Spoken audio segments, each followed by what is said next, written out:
This is a show about facing fear, unlocking courage, and taking action.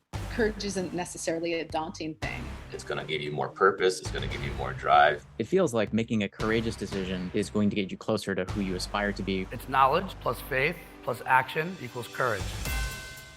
But the real fear came when I got the sous chef job at the River Cafe in 1985, and I walked into a kitchen of 40 cooks. There was fear. That fear turns into nervous energy, and that energy can be converted into greatness.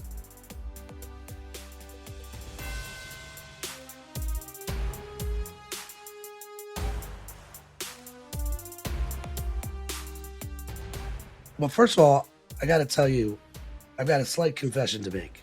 Go ahead. I live with 3 pescatarians. It's killing me. It's killing me slowly.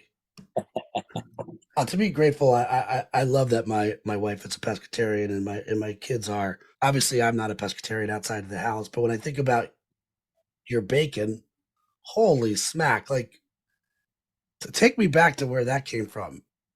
The bacon? The bacon, the clothesline bacon. Well, I'll tell you how it happened. I had an event in Vegas. I had a restaurant in Vegas, and it was not in Vegas. It was actually in the World Trade Center area, World Financial Center, New York. We had a Meals on Wheels, or one of these big events where you do 400 tasting portions of something, right? We were doing Peking-style duck, and we had the ducks like in Chinatown. I had them hanging from hooks behind our table. And we were blowtorching them, and the fat was coming down, and the fat was dripping into a little kind of fried rice or noodle that we had that went with it. So we had a trough, like I guess could have been hotel pants or whatever. So the garnish was there, and our table was in the front. And the idea was we made fruit paper out of hoisin sauce, raspberry, and mango. So we had this 3 different color fruit paper, like the size of a sheet pan. But I was on a plane and getting on a plane. I think I was flying back from Vegas. And they told me the fruit paper was too sticky and it was not dry. Which to me back then was, I was like, I'm going to dry it and figure it out. This is what we're doing. And it wouldn't dry. It was a humid day or some bullshit. So I said to them before I got on the plane, I said, go to the store and buy one of those towel racks you get for your laundry room where you lay the linen over and dry it off, like a folding rack. I said, get 3 or 4 of those and get some blow dryers and get some fans, and we'll bring that stuff with us and we'll set up the racks and we'll blow dry it. Once we get there, there's 3 more hours before people come in, and we'll dry it out with the fans and the blow dryers and on these racks. And with those racks came clothespins. So we had the racks, we had the fruit paper hanging on the racks. The ducks were up there. The ducks were the biggest hit because people could see them. We used 2 of we had a pole, and we used 2 of the hotel bellman's rolling luggage carts on the end to hold up the pole. And we had all the ducks there, and maybe a dozen, who knows how many, 20, whatever. And then the fruit paper started to dry. The fruit paper, it worked. So we took scissors and cut the fruit paper into little tacos, put the rice in, put the duck in, and clothespinned the taco. That's how the bacon came to play. And I was like, wow, this would be a great way to do something at the table. Like, I couldn't put a whole duck on the table, but then we're like, bacon. And that's how the idea, one thing led to the next. And originally we served the bacon with a little taco, a little tortilla, or we used pancakes, sweet pea pancakes or some kind of pancake to put the bacon in. Or it was like we did Peking bacon. We used like a Peking pancake, scallion, hoisin. And we did it that way first. And then we realized, let's just go all American, maple pepper, and forget the pancakes. People wouldn't order dinner. They'd only eat the bacon as the app. And then with the pancakes, it was too filling. So we just did the bacon with the pickle and the lemon and that. And of course, I had to have my own clotheslines made. So we made our own. And ever since then, I travel the world. And when I tell you, when I went to Lisbon and saw my picture of my bacon clothesline in the Time Out magazine Lisbon, and went to the restaurant that was serving it, and I said I was with a date, and she told the waitress that, by the way, he invented that. And she was like, yeah, okay. Okay, sure, right, yeah. And I'm like, yeah, okay, no problem. But anyway, it's one of those things that's, it's so much fun that you have to steal the idea. You gave me peace this morning. I went back and watched your Food is Joy TED Talk, which I really enjoyed. Oh, thank you. And if you haven't seen it, listeners, go find this. And there was a moment that you talked about the Himalayan salt, and and I want to get to the. I'd love to talk about the fear and joy comment in a minute, but I want to start with the salt because you talked about the salt that sat on your desk for 2 years, and you knew you wanted to do something with it. You called it planting seeds, and Yeah. it took a couple years until it was like the beautiful unconscious mind probably started connecting. Oh, wait a minute, what if I use the salt this way? And there are 4 or 5 ideas that I have in my life that I know I have to do in this life. And it drives me mad when I don't have the time or haven't chosen to make the time to make those ideas come to life. So just hearing you talk about give it time, plant the seeds, manifest, thank you for giving me just a little bit of peace this morning on that concept. It's true. You want to here's something interesting. I'm writing a book. My writer comes to my house. It's about my whole life, my journey as a dishwasher to becoming the culinary person I am today. And all the tidbits, the good, the bad, the ugly, the trials, the tribulations, the victories and defeats, etc. And he goes, how the hell? And he interviewed 100 people I work with. And he's like, how the hell do you come up with ideas? Everybody says you're the idea guy. And I'm like, well, I said, I'm in the game. I'm in the sandbox. I said, I can't make a sandcastle if I'm not in the sandbox. I mean, so I'm in the box. I'm in it. So I said, I buy things. I see something like the salt. And by the way, this is on my table right now. This is the salt. Oh, there But it what is. else was on my table? And I bought this, and Larissa's laughing about 6 months ago, is I saw this. See this? Yeah. Easier. It's a pencil holder. And I finally, 2 days ago, I said, well, why don't we put croutons in its back and serve it alongside the salad? And bingo. Now it's been sitting there for 9 months, 8 months, whatever it is. We've been shoving pencils in, forgot why I bought it. And then he's asking me, and I said, well, let me give you an example. You see this? I bought this because I said one day I'm going to do something. Maybe it's for hors d'oeuvres. We could pass hors d'oeuvres. We could sell breadsticks. But I didn't get to it yet. But I have weird stuff I collect, and I see something that might be a bowl made of wood.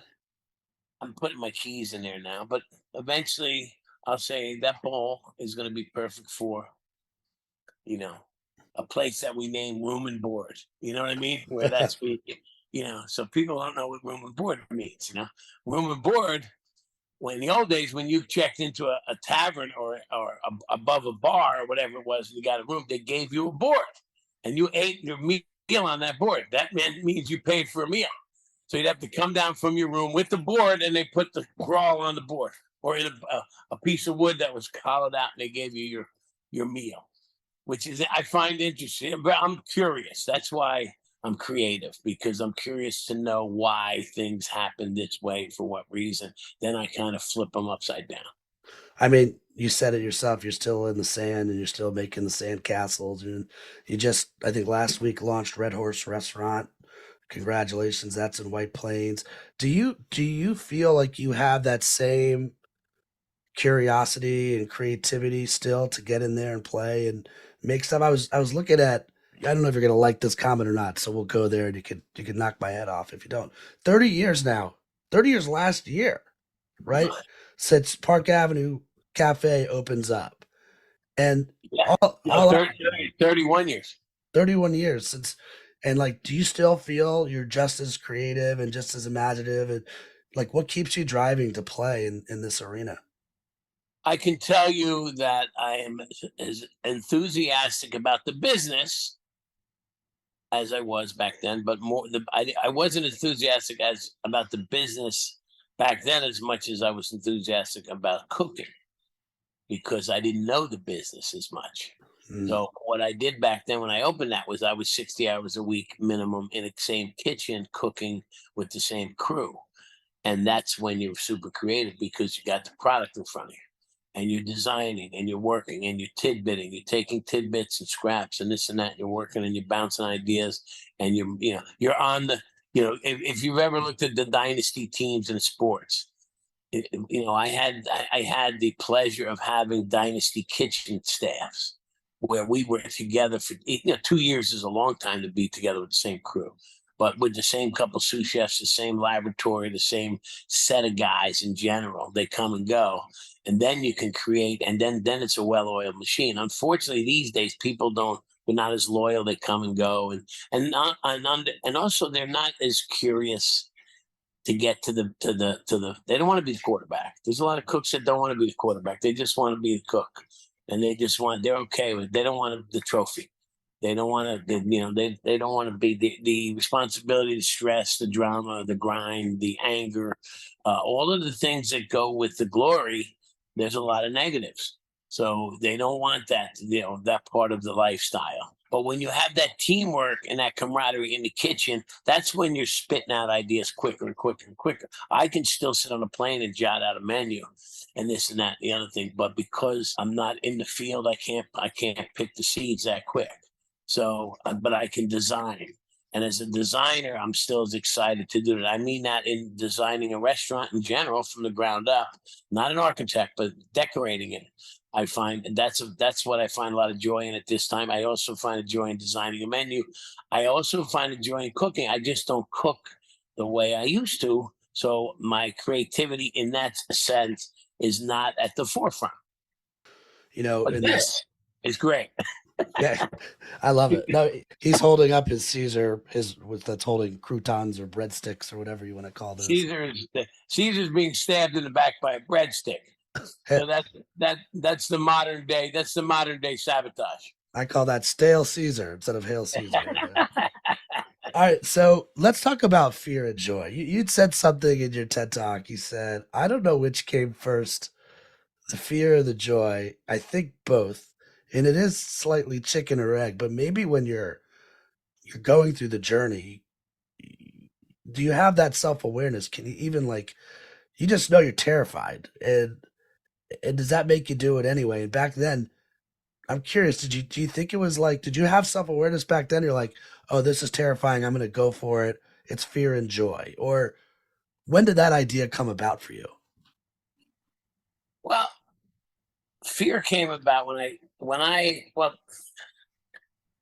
walked into Daniel Boulud's kitchen in 1984 as a fish cook. I had been a sous chef already for a very good chef named Wilder Boulud, but I walked into New York City.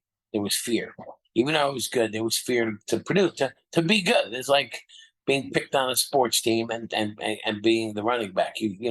But it's not physical. Cooking it's physical in a sense, but it's not. It's timing. It's like trying out for a drum solo when you're on the line and they're watching you. Are your timing good? Your temp's good? Blah blah blah. But the real fear came when I got the sous chef job at the River Cafe. It's in 1985, and I walked into a kitchen of 40 cooks, and I was a young guy myself. And the pressure they put on me most of those guys thought they could do the job, and I was an outsider coming in, and there was fear, there was nervousness, and when I get nervous, energy can be converted into greatness, and it's also fear. Now, when you get chased by the cops or you're getting a fight in grade school, that fear turns into nervous energy, and that energy can be really, really high speed and creative. And that nervous energy helps my process all through. I got nervous, and I still get nervous, not as much, but I get nervous at 5 o'clock before service. If I'm running that kitchen, I'm like, if we're not ready, I get nervous. I get panicked. I look for trouble. I don't see that in a lot of young chefs. I'm like, how are you so calm? You have 300 reservations. This guy's still chopping chives. This guy's over here in the weeds. And you're like, I'm like, mise en place. I want everyone to have I need a coffee before service, clear my thoughts, and I need to be worrying about the next day. Mise en place. Like if people aren't, but that's the old school mentality. It's not okay not to be ready for me. But some people operate at a different zone they're in. I'm in the nervous zone. I'm in the, something's going to I don't want it to go wrong. And if it does go wrong, I have time to fix it because I'm ready. And if you're not ready, you don't have time to fix things. Yeah, look, this is the Courageous Podcast. I always talk about we have this thing called our central nervous system that helps us make every decision. And right there in the middle is nervous.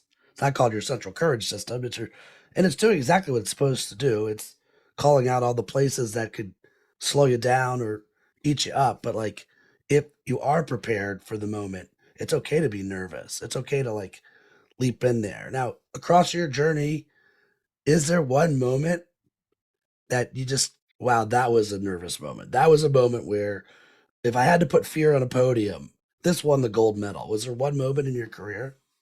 Well, I had a lot of moments like that. Like I moved to Norway when I was 20. I've never left the country to work as a chef in a private estate. You know, I know, and where I grew up, people didn't travel. I mean, my neighborhood was like people. I told people I was going to Norway and Jersey, and they were like, "What exit's that?" And I'm like, I'm going, but it got me to France. It got me to a different working in France, going to school in France. That was there was fear. There was fear, and when I represented the United States in the Culinary Olympics, 1988 in Tokyo. There was fear. There was fear. There was a lot of fear. Man, you know what? There wasn't fear that I wouldn't do well, which most people were like, "Yeah, just be happy you got invited. You're 26, you know." And I was like, I don't want to be invited. I want to win. I don't want to be. I don't want to go here. It's an opportunity to shine. It's not an opportunity to participate. I'm not. I don't want participation trophies. I want to be on a podium.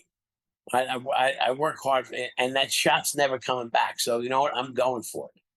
I'm not laying up. I'm going for it. I'm throwing fastballs. I'm swinging at every pitch. I'm running through. I'm head to head going. I'm running, putting my head down and going for it. And that's how there's strategy too as you run a business. But the mentality as a young culinarian is I have an opportunity to compete. I'm in New York City. I got a stage.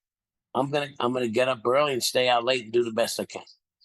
And that's it. Fear. There's another kind of fear too, and that fear is when you're not ready. When you're not ready because you missed the morning, or you wrote a menu that's too ambitious, and you have a staff that's weak. That sucks because now you can't execute at the high level, and you're getting slapped. You know, I've done so many. I got a gun to my head for 2 hours at one of my restaurants in the middle of the night to help to open the safe. That's a different kind of fear. But that kind of fear is a whole other level. That doesn't turn into energy to get something done. That's just insanity. But I think some of this, if you can take your nervousness, and also if you're something, I'm a show off. I want to show people what I can do. I mean, I'm a craftsman. If I build cabinets, I'm building a great cabinet. I'm not going to build a cabinet and lock it up in my garage so no one can see it. If I'm a painter, I'm not going to paint something. I want it hanging on a wall somewhere. I want people to see my food because as a young person in New York, pre-Instagram, pre-this, pre-that, the only way you're going to get recognized is by making sure your plate is amazing without a publicist. I started in Brooklyn before Brooklyn was a hot shot place to have a restaurant at the River Cafe. So we had to work hard. We were like the pirates of the East River compared to Midtown. Midtown, you're in a restaurant, Condé Nast, all the food writers come over for lunch. They get to know the maitre d', and all of a sudden you get articles. To get them to come to Brooklyn, you had to make a lot of noise. The first part of marketing, right? It's like make a great product, word of mouth, get people out to your restaurants. Right. But you have to listen, the River Cafe, the restaurant I started, had the best view in the world. One of the best in the world. Right. So in order for people to notice the food, it was also a lover's place to get engaged, look at the city, the boats going by. So now you're competing with people, a romance and a great view. So man, that food better look good. You better have breadsticks coming out of somebody's back. So I get to see a lot of different verticals. And one of the things that I ran into recently working in the hot tub business for real was they had data that said that the new kitchen table is now the hot tub. Like if you actually want people to open up, put them in hot tubs. Maybe there's a restaurant idea in this, by the way, but that's not where I'm going. The kitchen table, I feel like, and this is at home, the kitchen table isn't what it used to be. Are you seeing that too? Like people used to come together and talk, and the clock kind of went away, and you got lost in the how was your days and your conversations. I still think this happens in a restaurant, but like at home, are you seeing this now where the kitchen table isn't what it used to be? 100%. And well, first of all, the cell phones have taken away the kitchen table The fact that two parents have been working for decades now is one of the reasons. Divorce rate is 55%, if not higher. That's another reason. And the family is not the same. You know, you have the Italians and the Jews and some of the other cultures that, you know, I admire that they do Sunday dinner, or they do Passover this way, or they do their holidays and it's a big, and they get the family together. And if you don't participate, you know what, you hear about it, even as an adult. Where, you know, I come from an Irish background. We're not that big on the family meals. You know, it's just, and people move to you know, years ago everybody stayed in the same community. Your cousins, your aunts, your uncles, the neighborhood they called it, right? So, you know, you got together. Now people are living all over the country. You know, it's not a big deal to move down to Charlotte or Austin or move to Florida and leave your nest of wherever your family comes from. But, and also the time. People, you know, they don't even eat even at lunch in the cities. They don't drink at lunch anymore because they don't socialize. They want to eat out of a bag and be on their cell phone, fast casual. They don't have, you know, and I don't know if it's about the price point. When you eat at a fast casual restaurant, you save 20% because you don't have to tip. You don't have to buy a drink, but you also don't have to socialize. So you can actually get caught up in your own social world. And I think that has a lot to do with the kitchen table. And that's where a lot of problems, a lot of information is lost. Communication stops and even when you communicate on text, it's not the same. It's not the same as seeing someone in the face and laughing and telling stories like it. Like I said, how was your day? What's new? How are you doing? Yes, I agree. The kitchen table is not what it once was. And social I don't media, think it ever will be. I don't think it's going to come back to that. and I don't see sense. Social media to me is just not that social. It's like the idea of going out to eat and having dinner with friends and family or coworkers and like that. I think that's where the magic happens. And so, as you think about those moments that you have to like bring friends together or family together, do you just can you? Is it just how is it not an experiential? Like, do you see it that way now that everything isn't just about the food? It's what they're looking at, right? It's the view. It's romantic. Is it all Oh about yeah. No, activation? listen. It's good and bad. When I decided to be a cook in 1976, it was not even a profession to be a chef. So being a cook, when I told my parents I wanted to be a chef, cook, whatever, that was the equivalent of saying I wanted to be a janitor or a maid because it was considered the service industry. And that was in the hotel business. My mother worked in a hotel. That's what it was. That department was that was the punch in hourly, go get your uniform and do your task, right? So in 77 became a profession to be a chef and whatever. And culinary stew was booming, and it wasn't booming, but it was percolating. And 15 years later, the Food Network comes along and all of this. But now it's it's a respected profession. They don't tell you how hard it is when you watch the Food Network and spend $200,000 at a culinary school and come out making minimum wage. They forget to tell you that one. But Yeah. it's a passion job. Certainly been good to me.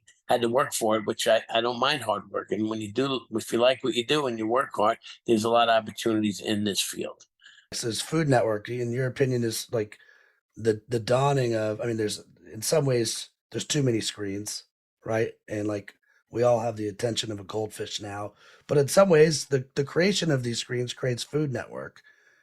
And like, is that a fear or joy moment for you when you like start going on these shows? I used to go on quite a bit. I've always liked TV, and I would not say no to television. It's very helpful. I'm shooting Martha Stewart tomorrow. I've never had my own show. We are working on a show here in my house to educate young cooks, but I've been on most of them. And I think TV is good for a professional, especially competition shows.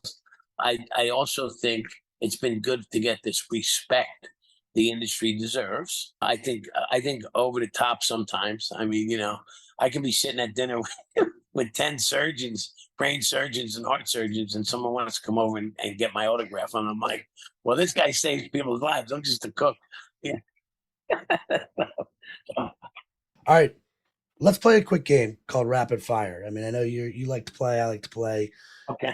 and I think we see what we see on TV, but let's go sort of peel the onion back to use the appropriate metaphor. So rapid fire. Favorite sense: see, smell, touch, taste, or hear. See, And why is that? I'm a visual person. I like beauty. I like art. It stimulates my imagination. Favorite band to watch live? Leonard Skinner, Favorite band to listen to in your house? Bob Dylan. The last meal on earth that you couldn't cook for yourself. Who cooks it and what is it? It's whatever John George wants to cook me. All right, that sounds like a good one. All right, you've got a time machine and you can go back to any 24-hour period in your life. What do you pick? I picked 17 years old walking. I picked 17 years old any night of my 17-year-old with a license and a hot girlfriend in high school. My first cooking job.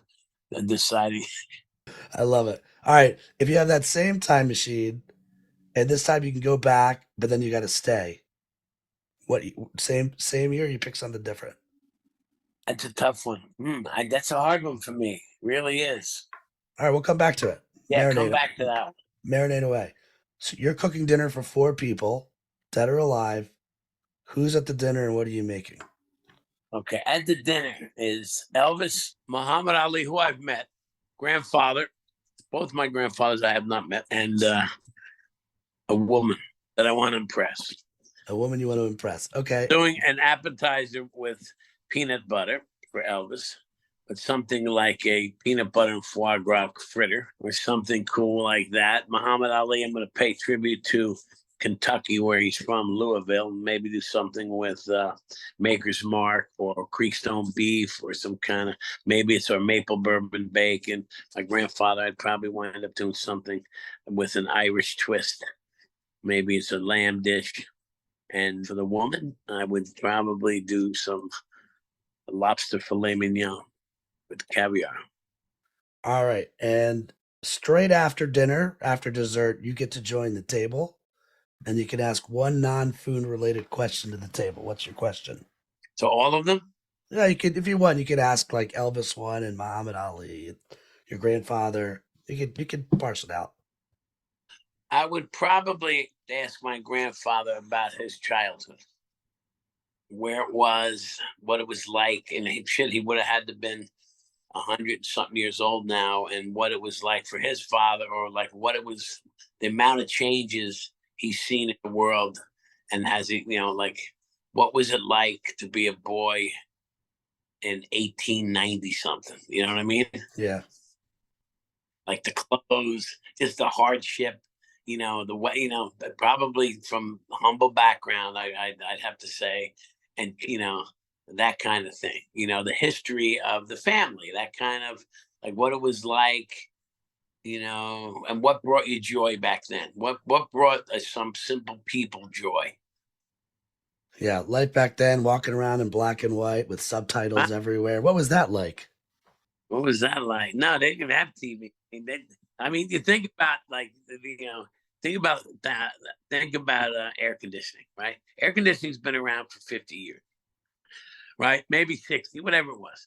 But our southern cities were not populated because they didn't have air conditioning. You didn't have a football team in Texas until air conditioning. You didn't have high rises in Austin. You didn't, even in San Diego, you had the ocean, but you didn't have the population burst of people move. Miami would never be without air conditioning, or Dallas, So people forget that little invention did a lot.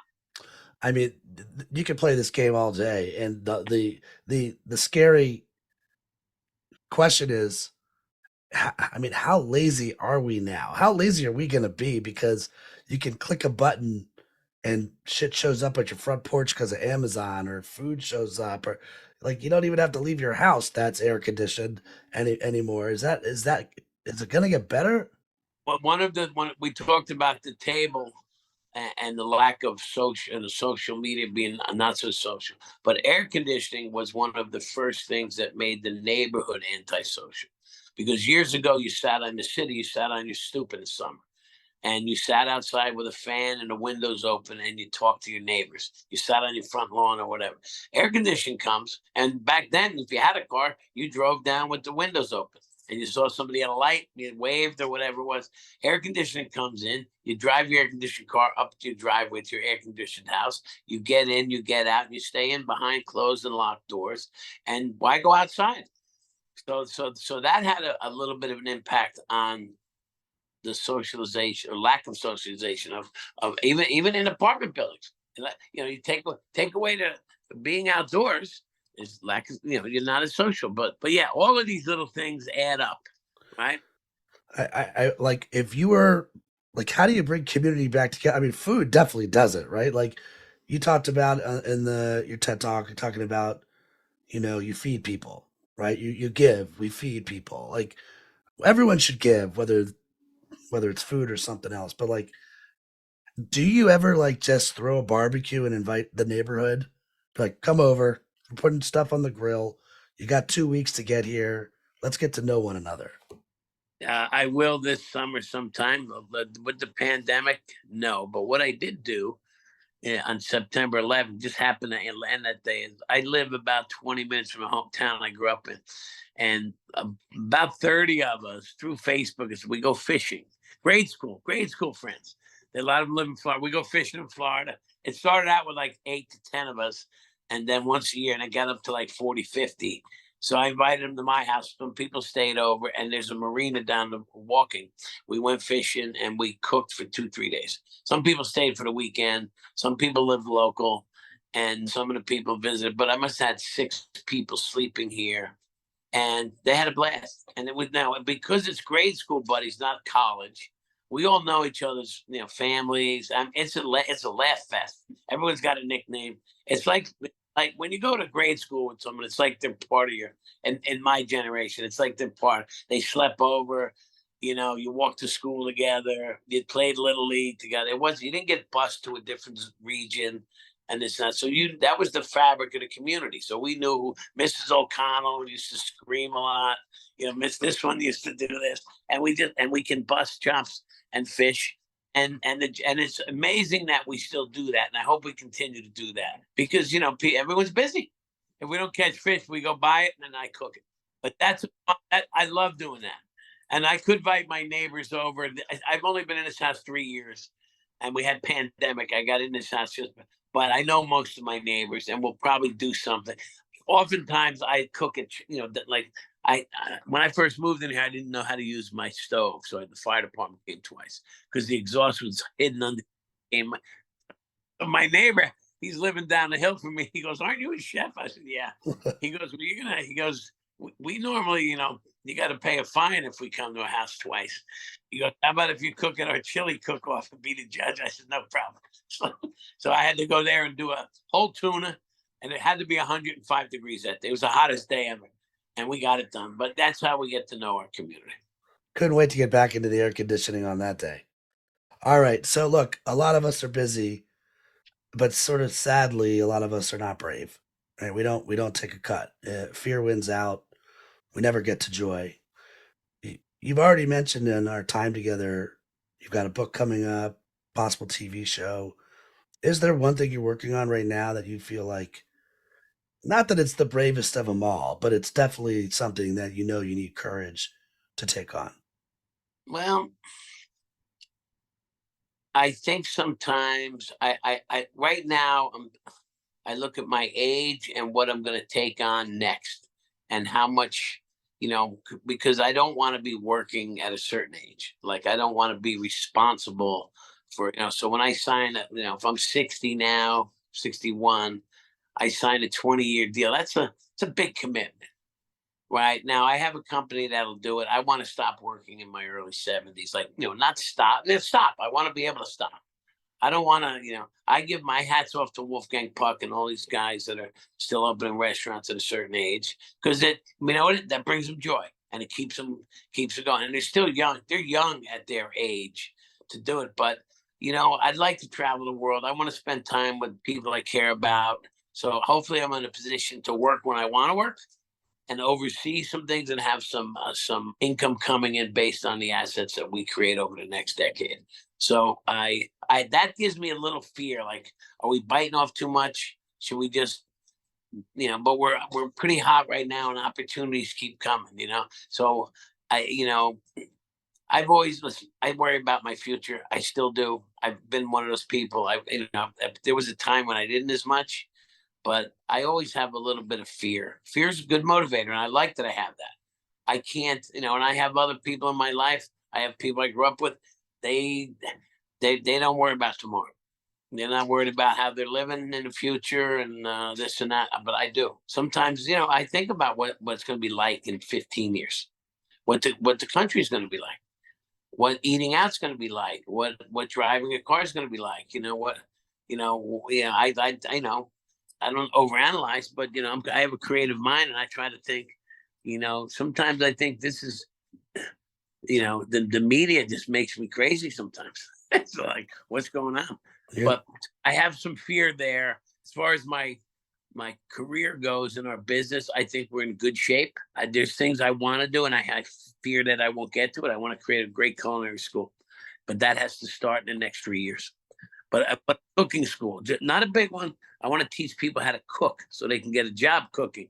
I don't want to teach them how to be a chef. You can't teach someone how to be a chef in a school. You said I like these. You rattled these off earlier on when I listened to your TED talk. Hard work, determination, luck, desire to do things correctly, which sounds like the school, by the way, and give. And as I think about my life and what I'm trying to do, and I don't have it figured out, and nobody has it figured out, like all of those resonate with me. And I think hard work and determination and making sure your mechanics are solid. When you do that over and over again, we then call that luck when you finally put yourself in position to take care of an opportunity. And I think the give back is critical. My father is 80 years old right now.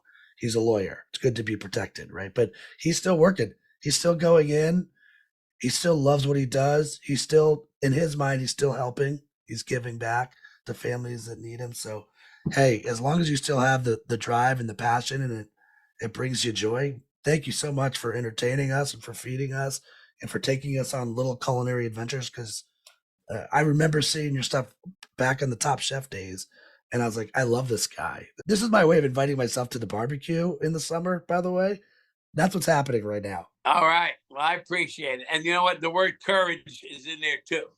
So that's that's important. And trust, honesty and trust. You got to be honest with your product and with your partners and whoever else works with you and what you put on a plate. And then you develop trust, and then it goes a long way. I mean, when you've been doing it for as long as I have, you look back, sometimes the hardest working guys get all the luck. So, Amen. Yeah. You got to do it correctly. But you got to enjoy the ride too. I have a daughter who's a lawyer. Right. She went to law school and she was ready to quit, and she was ready to quit. She was ready to quit. And I kept saying, stick it out. I said, and then she'd call and say, listen, I passed this test. I said, take my credit card, go out and have a good meal. Go celebrate in a nice way and then get back to the books. But show your mind that hard work pays off. Give yourself a pat on the back. Don't run yourself to the ground, which happens in our business quite a bit. Because the entertainment business or being a chef, when everyone else is celebrating, we're working. Chef, can't thank you enough for your time, man. Have a blast working on all your magic. Hope we can actually meet in person soon. Thank you so much. You got it, man. See you, Chef.